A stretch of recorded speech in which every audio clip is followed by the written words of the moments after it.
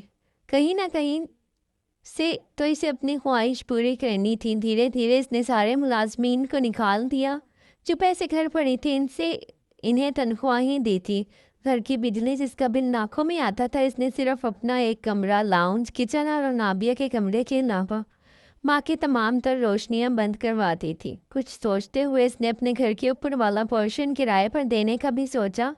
گھر اچھا تھا، لوکیشن اچھی تھی، اسی لیے جیسے ہی اشتہار لگوایا تو اگلے ہی روز 5 فیملیز ایک ساتھ گھر دیکھنے آ چکی تھی، جن میں سے ایک فیملی شریف تھی، اچھا کرایہ دینے کو تیار تھی، اسی لیے فخر اسے اوپر کا پورشن دکھا چکا تھا۔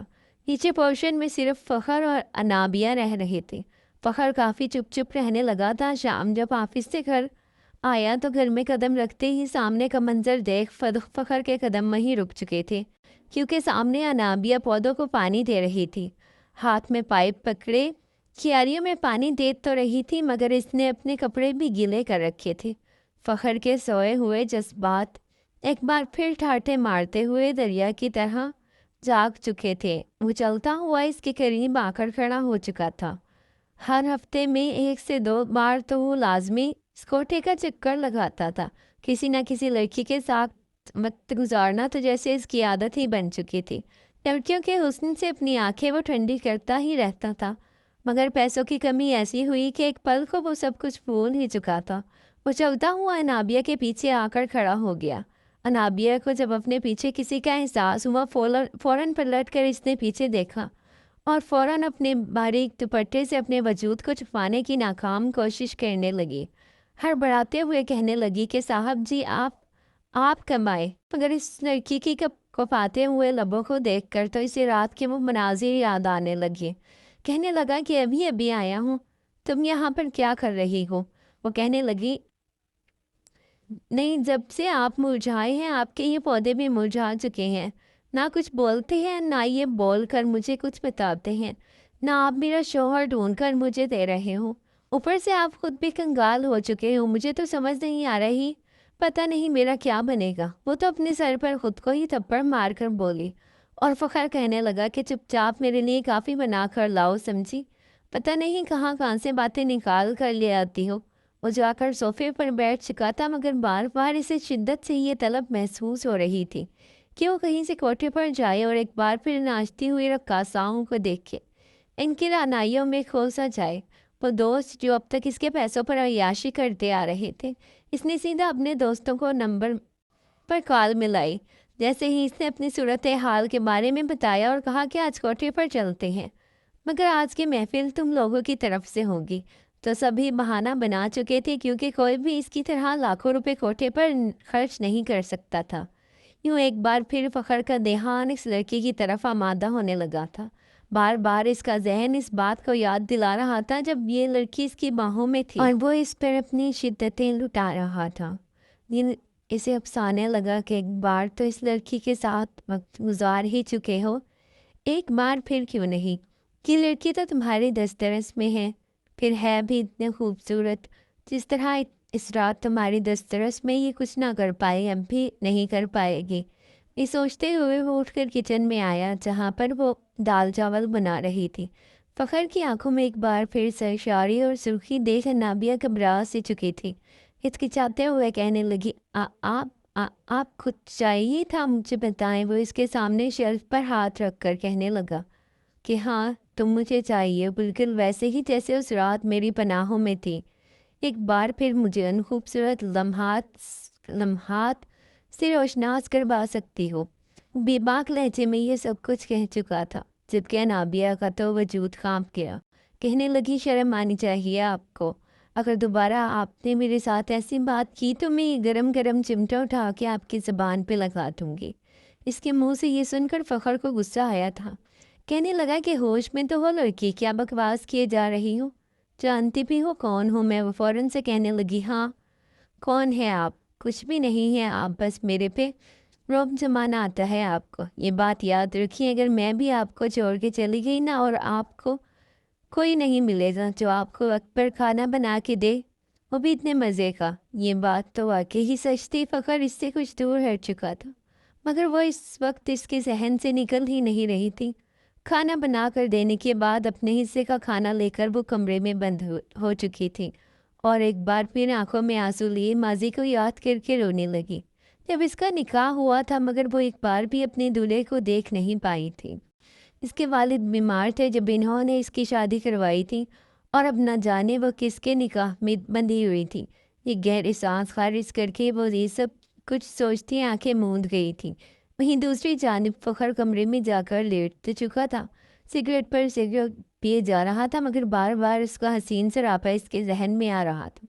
جس بات کے ہاتھوں وہ اس قدر مجبور ہوا کہ اٹھا اور رات کے 1 بجے وہ انابیہ کے کمرے میں آیا۔ دروازہ کھول کر اس نے اندر قدم رکھا۔ کمرے میں ہلکی ہلکی روشنی تھی۔ وہ بستر پر آ کر لیٹا اور اپنے ہاتھ اس کی کمر پر رکھ دیا۔ باہر زوروں کی بجلی کڑک رہی تھی۔ گہری نیند میں انابیہ سو رہی تھی۔ اسے لگا کہ شاید یہ سب کچھ خواب ہے۔ وہ فخر کے سینے میں خود کو چھپاتی سے لگی۔ فخر تو اس کا لمس پا کر سرشار ہو چکا تھا اور وہ مزید فخر کے قریب سمٹتی چلی گئی۔ فخر بھی شاید اسی موقع کی تلاش میں تھا۔ فوراً اس کے ہاتھ گستاخیاں کرنے لگی اور وہ اس لڑکی کو اپنے قریب پا کر سب کچھ بھول چکا تھا جو کچھ وہ انابیہ کے ساتھ کر رہا تھا۔ انابیہ کو لگا کہ شاید وہ چیز سب کچھ خواب میں ہو رہی ہے، انتہائی بھیانک خواب۔ مگر جب خوف فخر کی شدتوں میں تیزی آئی تو درد کی ایک لہر انابیہ کے پورے وجود میں سرایت کرنے لگی۔ درد سے وہ ہلکے سے کراہ کر اپنی آنکھیں کھول چکی تھی۔ جیسے ہی اس نے آنکھیں کھولی اس کے پورے وجود کو جھٹکا لگا تھا۔ پورا وجود اسے شل ہوتا محسوس ہو رہا تھا۔ کتنی ہی دیر تو پلکیں چپکا کر اس نے دوبارہ کھولی، جیسے اس بات کی تصدیق کر رہی ہو کہ سچ مچ وہ اس وقت اس شخص کے قربت میں نڈھال ہو رہی تھی۔ چلاتے ہوئے اس نے پوری قوت سے فخر کو خود سے جدا کیا تھا۔ جیسے ہی بستر سے اٹھی تو اسے اپنے وجود میں جان نکلتی محسوس ہوئی تھی۔ منہ کے بل وہ فرش پر گری اور رونے لگی۔ کہنے لگی کہ شرم نہیں آتی آپ کو؟ یہ آپ میرے ساتھ کیا کر رہے تھے؟ آپ کو شرم نہیں آئی؟ میں آپ پر اعتبار کرتی تھی، آپ میری عزت کے ساتھ یوں کھلواڑ کیسے کر سکتے ہیں؟ تب تک فخر کو بھی ہوش آ چکا تھا۔ وہ بچوں کی طرح روئے جا رہی تھی، چلا رہی تھی۔ فخر ایک دم سے شرمندہ ہونے لگا، اپنا سر پکڑ کر بیٹھ گیا۔ کہنے لگا کہ دیکھو مجھے پتہ نہیں چلا، میں سوری کرتا ہوں، معافی مانگتا ہوں، اب یہ رونا بند کرو پلیز۔ اوپر والے پورشن میں آواز گئی تو پتہ نہیں وہ لوگ کیا سمجھیں گے، مگر وہ روتے ہوئے کہنے لگی کہ مجھے آپ کے ساتھ نہیں رہنا۔ پتہ نہیں میں آپ جیسے شخص پر کیوں اعتبار کر کے یہاں رہ رہی تھی۔ میں جا رہی ہوں یہاں سے۔ وہ اپنا دوپٹے کو اپنے گرد لپیٹ کر گھر سے بھاگنے لگی تھی جب فخر اسے اپنی باہوں میں پکڑ چکا تھا۔ وہ بچوں کی طرح اپنے ہاتھ پاؤں مار کر خود کو چھڑوا رہی تھی اور وہ اس کے پیٹ پر ہاتھ رکھ کر اسے اٹھا کر واپس گھر میں لایا تھا۔ کہنے لگا کہ چپ چاپ، بالکل چپ، خبردار جو تم نے ایک لفظ بھی اپنے منہ سے نکالا تو ایک دفعہ جب میرے ساتھ وقت گزار چکی ہو تو دوسری بار بھی گزارنے میں کیا ہو جائے گا؟ روتے ہوئے کہنے لگی کہ میں آپ کو بتا چکی ہوں میں کسی اور کے نکاح میں ہوں۔ آپ کی نظر میں لڑکے کی کوئی عزت ہی نہیں ہے۔ آپ جیسے مردوں کو بس ایک ہی چیز، ایک ہی کام کے لیے عورت پسند ہے کہ وہ آپ کے بستر پر آئے اور آپ کی خواہشات پوری کریں۔ وہ روئی جا رہی تھی اور اس وقت فخر بھی شرمندہ ہوا تھا۔ غصے سے اس نے دیوار میں مکے مارے تھے کہ آخر وہ خود پہ قابو کیوں نہ رکھ پایا۔ پھر کہنے لگا کہ دیکھو آج تک میں نے کسی سے معافی نہیں مانگی، مگر شاید میری غلطی ہے، مجھے خود پر قابو پانا چاہیے تھا۔ سوری، میں فخر تم سے معافی مانگتا ہوں، مجھے معاف کر دو، میں پوری کوشش کروں گا دوبارہ تمہارے قریب نہ آؤں۔ مگر وہ روتے ہوئے کہنے لگی کہ نہیں، میں ایسے معاف نہیں کروں گی۔ وہ کہنے لگا کہ اچھا پھر کیسے معاف کرو گی؟ وہ بچوں کی طرح سسکیاں لے کر رو رہی تھی۔ پھر کہنے لگی کہ آپ پہلے میرے سامنے 50 دفعہ اٹھک بیٹھک کریے۔ فخر کی اس کی اس بچگانہ حرکت پر اس کی طرف دیکھ رہا تھا، مگر اس وقت اس کے لیے یہ بھی کسی نعمت سے کم نہیں تھا۔ وہ اس کے سامنے اٹھک بیٹھک کر رہا تھا۔ آخر میں اس کے ٹانگوں میں جان نہیں تھی تو وہیں فرش پر گود بنا کر بیٹھ گیا۔ کہنے لگا کہ لو کر لی، اب راضی ہو؟ مگر انابیہ سوں کرتی ہنستی اپنی آنکھوں آئے آنسوؤں کو صاف کر کے کہنے لگی نہیں، بالکل نہیں، ابھی نہیں، آپ بہت برے ہیں۔ میں آپ کو اچھا سمجھ رہی تھی، مگر آپ نے 2 بار میری عزت کی دھجیاں اڑائی ہیں، بالکل حیوانوں کی طرح۔ اب آپ کان پکڑ کر مرغا بن کر دکھائیں گے تبھی میں معاف کروں گی۔ یہ سن کر تو فخر کا پارا ہائی ہو چکا تو وہ فوراً غصے سے آگے بڑھ کر اسے مکہ دکھا کر کہنے لگا، تمہاری یہ بیجا فضول باتیں ماننے سے بہتر نہیں کہ میں تیسری بار بھی تمہاری وہ حالت کروں کہ تم یہ سب کچھ بولنے کے قابل نہ رہو، بلا وجہ ہی سر پر چڑھتی جا رہی ہو۔ لگتی کیا ہو میری تم جو سر پر چڑھ کر ناچ رہی ہو؟ ہاں، وہ غصے سے اس پر روب جماتے ہوئے بولا، مگر وہ بھی آگے سے سینہ تان کر کھڑی ہو چکی تھی۔ خدمے سے چھوٹی تھی، وہ نیچے کھڑا تھا اور وہ بیڈ پہ کھڑی تھی۔ انگلی دکھا کر کہنے لگی، سمجھ کیا رکھا ہے آپ نے؟ ہاں، میں نے سن رکھا ہے بڑے بڑے بزرگ لوگوں کہتے ہیں کہ لڑکی کی سب سے قیمتی دولت اس کی عزت ہوتی ہے۔ اس لڑکی کی عزت چلی جائے سمجھو وہ خالی ہاتھ رہ گئی۔ 2 بار آپ نے میری عزت کی دھجیاں اڑائی ہیں، سمجھے؟ عزت تو اب آپ نے رونت ڈالی، اسی لیے اب میں آپ سے نہیں ڈرتی۔ کیا کر لیں گے؟ ہاں، آپ کا یوں ڈانٹنا اور اپنے سامنے دلیر ہونا دیکھ فخر اندر ہی اندر لطف اندوز ہو رہا تھا۔ نہ جانے کیوں اس لڑکی کا اسے بولنا اچھا لگنے لگا تھا، دل ہی دل میں وہ اسے کچھ پسند بھی کرنے لگا تھا، مگر زبان سے اقرار نہیں کر پا رہا تھا۔ وہ اسے اپنے کمرے سے نکال چکی تھی، اگلی صبح ناشتہ بنانے کے لیے بھی نہ اٹھتی۔ فخر نے خود ہی ناشتہ تیار کیا تھا، نہ صرف اپنا بلکہ اس کے لیے بھی جلی ہوئی بریڈ جام لے کر آیا تھا۔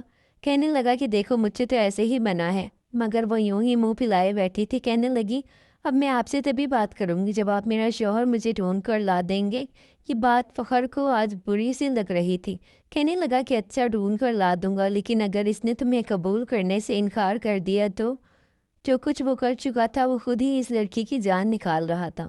ایک بار پھر انابیہ پھوٹ پھوٹ کر رونے لگی کہ اگر اس نے مجھے اپنانے سے انکار کر دیا تو میں اپنے گاؤں کے چوراہے پر کھڑے ہو کر خود کو پھانسی پر لٹکا دوں گی اور اپنے خون سے دیوار پر لکھ کر جاؤں گی کہ میرے اس ناحق خون کا ذمہ دار فخر ہے۔ اس کے یہ ڈائلاگ سن کر فخر کا بس سر جھکا رہ چکا تھا۔ اگلے 3 روز تک انابیہ کچن میں داخل نہیں ہوئی تھی۔ جیسے ہی فخر آفس سے آتا تو کھانا بناتا دھیرے دھیرے وہ اس سے محبت کرنے لگا تھا۔ وہی محبت کے جذبات تو انابیہ کے دل میں بھی بھڑکنے لگے تھے، مگر اگر بیچ میں دیوار حائل تھی تو وہ نکاح تھا۔ اوپر والے پورشن سے ملنے والے کرائے سے جو رقم مل رہی تھی اس سے وہ گھر کا خرچ چلا رہا تھا۔ جب ایک شام وہ انابیہ کو لے کر گھر کا کچھ سامان لینے کے لیے باہر آیا کہ تبھی وہاں پر انابیہ کے چچا نے اسے دیکھ لیا۔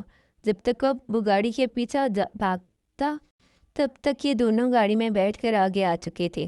انابیہ کے چچا نے انابیہ کو تو دیکھا تھا، مگر وہ جس لڑکے کے ساتھ تھی وہ اس کا چہرہ نہیں دیکھ پائے تھے۔ جب تک وہ پیچھا کرتے آئے تھے، جیسے ہی دونوں گاڑی سے اتر کر گھر میں داخل ہوئے تو دروازے پر دھڑا دھڑ دک دک ہونے لگے۔ دروازہ انابیہ نے ہی کھولا تھا۔ سامنے اپنے چچا کو دیکھ اس کے چہرے کا رنگ بالکل سفید پڑ گیا۔ اندر آ کر وہ کہنے لگے، انابیہ تو یہاں پر کیا کر رہی ہے؟ تو یہ شرم نہیں آئی؟ گھر سے بھاگتے ہوئے ایک سناٹے دار تھپڑ وہ اس کے منہ پر مار چکے تھے۔ انابیہ اس سے پہلے کہ نیچے گرتی فخر اسے تھام چکا تھا۔ غصے سے سامنے کھڑے شخص کو دیکھنے لگا۔ اس سے پہلے کہ کچھ کہتا انابیہ کے چچا کو دیکھ کر اسے جھٹکا لگ چکا تھا۔ انابیہ کا چچا اور فخر دونوں ہی ایک دوسرے کو حیرت سے دیکھنے لگے۔ کچھ سوچ کر فخر کہنے لگا، آپ تو مستقیم انکل ہے نا؟ یہ سن کر مستقیم تھوڑا گڑبڑایا، پھر کہنے لگا، تم فخر ہو نا، انابیہ کے شوہر جس سے 4 سال پہلے انابیہ کا نکاح ہوا تھا۔ انابیہ کو لگا جیسے پورا آسمان اس کے سر پر ٹوٹ پڑا ہو۔ وہ کہنے لگا کہ انکل انابیہ کہاں ہے؟ اور یہ لڑکی آپ کی کیا لگتی ہے؟ چونکہ انابیہ نے اپنا نام نور بانو بتا رکھا تھا۔ ایک پل کو تو فخر کو کچھ سمجھ نہیں آیا تھا کہ ہو کیا رہا ہے۔ انابیہ کا چچا کہنے لگا، کون نور بانو؟ یہ کوئی نور بانو نہیں ہے، یہ انابیہ ہی ہے، تمہاری بچپن کی منقوہ، جس سے تم لوگوں کے باپ نے آپس میں نکاح کروا دیا تھا۔ انابیہ کا چہرہ تو لال سرخ ہو چکا تھا۔ ایک ایک لمحہ اسے یاد آنے لگا جب وہ فخر کے ساتھ گزار چکی تھی۔ فخر ہی اس کا شوہر تھا۔ فخر کی تو خوشی کی کوئی انتہا ہی نہیں تھی۔ انابیہ کو دیکھ کر اس کے چہرے پر جیسے بہار لوٹ آئی تھی۔ جس لڑکی کو وہ ڈھونڈ رہا تھا وہ تو اس کے گھر میں ہی موجود تھی۔ مستقیم کہنے لگا کہ اس لڑکی کو میرے حوالے کر دو، میں اس نکاح کو نہیں مانتا۔ بچپن میں وہ کاغذی رشتہ انگوٹھے کی چاپ سے طے ہوا تھا۔ لڑکی کو بالکل اندازہ نہیں تھا کہ اس کا نکاح ہو رہا ہے، اسی لیے نکاح خود بخود ختم ہو چکا ہے۔ مستقیم صاحب کسی بھی طرح اسے وہاں سے لے کر جانا چاہتے تھے، مگر فخر نے اس کا ہاتھ پکڑ لیا۔ کہنے لگا کہ بیوی ہے یہ میری، کوئی بچی نہیں تھی، سمجھدار تھی۔ یہ تو خدا کا شکر ہے کہ میری بیوی مجھ تک بحفاظت پہنچ گئی، جبکہ نکاح کروانے پر میں آپ پر اچھا خاصا کیس کر سکتا ہوں۔ مستقیم صاحب گھبرائے تھے۔ انابیہ کو ایک نظر دیکھنا چاہا مگر وہ فخر کے پیچھے چھپ چکی تھی۔ مجبوراً انہیں وہاں سے جانا پڑا۔ دونوں تو اتنی دیر خاموشی سے ایک دوسرے کو دیکھتے رہے اور اگلے ہی پل مسکراتے ہوئے فخر کے سینے سے لگ چکی تھی اور پھوٹ پھوٹ کر رونے لگی۔ کہنے لگی، میں آپ کی بیوی تھی تو آپ میرے شوہر تھے، یہ تو بالکل فلمی سین نہیں ہو گیا؟ نہ آپ نے مجھے پہچانا نہ میں نے آپ کو۔ فخر نے اس بات پر مسکرا دیا۔ نہ جانے کیوں اس کی آنکھوں میں آنسو آ چکے تھے۔ شاید اس نے انابیہ سے جس قدر محبت کی تھی اسی لیے وہ اسے مل چکی تھی۔ وہ اسے سینے میں بھینچ کر لگائے ہوئے اس کے بولے ہوئے جھوٹ کو یاد کر کے اس کی کمر میں ایک مکہ مار چکا تھا۔ کہنے لگا، جھوٹ کیوں بولا تھا کہ تمہارا نام نور بانو ہے اور گاؤں کا نام بھی غلط بتایا تھا؟ جی تو چاہ رہا ہے کہ تمہیں ایسی سزا دوں کہ بس تمہارے لیے بستر سے ہلنا بھی دوبر ہو جائے۔ اگر تم سچ بتا دیتی تو شاید میں پہلے ہی جان لیتا کہ تم میری بیوی ہو۔ پہلے جو وہ روئی جا رہی تھی پھر ایک دم سے جدا ہو گئی، پھر چہرے پر سنجیدگی تھی۔ فخر کہنے لگا کہ اب کیا ہوا؟ وہ منہ سے جا کر کہنے لگی، میں نے بالکل بھی یہ امید نہیں کی تھی کہ میرا شوہر ایسا نکلے گا۔ کوٹھے پر جاتا ہوگا، لڑکیوں کے ساتھ تعلق بناتا ہوگا، اور پتہ نہیں میرے سے پہلے کتنی لڑکیوں پر یہاں پر آئی ہوں گی۔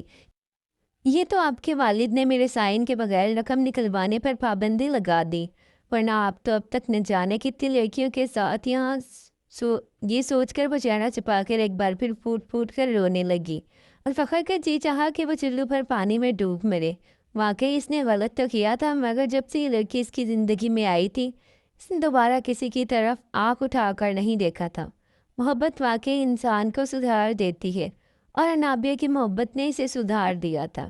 ایک گہری سانس خارج کر کے کہنے لگا کہ مجھے معاف کر دو۔ پتہ نہیں کیسے، شاید ماں نہیں تھی نا میری جو میری تربیت کرتی، مجھے سمجھاتی، باپ جو سمجھاتا تھا بس دوستوں کی باتوں میں آ کر مجھے یہی لگتا تھا کہ میرا باپ میرا دشمن ہے، مگر شاید وہ ٹھیک کہتے تھے۔ مجھے معاف کر دو۔ وہ اس کے آگے ہاتھ جوڑ گیا تھا۔ انابیہ بس نفی میں سر ہلا کر وہاں سے آگے بڑھ چکی تھی۔ انابیہ نے سائن کیے تھے تو ایک بار پھر فخر کے بینک اکاؤنٹس بحال ہو چکے تھے۔ سب کچھ معمول پر آ چکا تھا۔ دھیرے دھیرے دونوں کی محبت بھی پرمان چڑھنے لگی تھی اور سارے گلے شکوے ختم کرتے ہوئے دونوں ایک دوسرے کی محبت کے ساتھ زندگی گزارنے میں آگے بڑھنے لگی۔ شادی کے 3 سالوں میں انابیہ جڑواں بچوں کی ماں بن چکی تھی، مگر آج بھی اس کی بے وقوفیوں کا یہ عالم تھا کہ اگر اس کا بچہ روتا تو خود بھی ساتھ ہی بیٹھ کر رونے لگتی۔ بچوں کا سول ایگ تو خود ہی کھا جایا کرتی تھی اور فخر اسے آنکھیں دکھا کر رہ جاتا کہ تم میرے بچوں کو بھوکا مار دو گی، مگر وہ جیسی بھی تھی سی ایسی ہی شرارتی اچھی لگتی تھی۔ جی تو ریڈرز، اگر آپ کو ہماری آج کی کہانی پسند آئی ہے تو ہمارے چینل کو سبسکرائب کریں، ویڈیو کو لائک کریں اور کامنٹ باکس میں اپنی رائے کا اظہار ضرور کیجیے گا۔ جلد ہی ملیں گے اسی طرح کی ایک اور اچھی اور بہترین کہانی کے ساتھ، تب تک کے لیے اللہ حافظ۔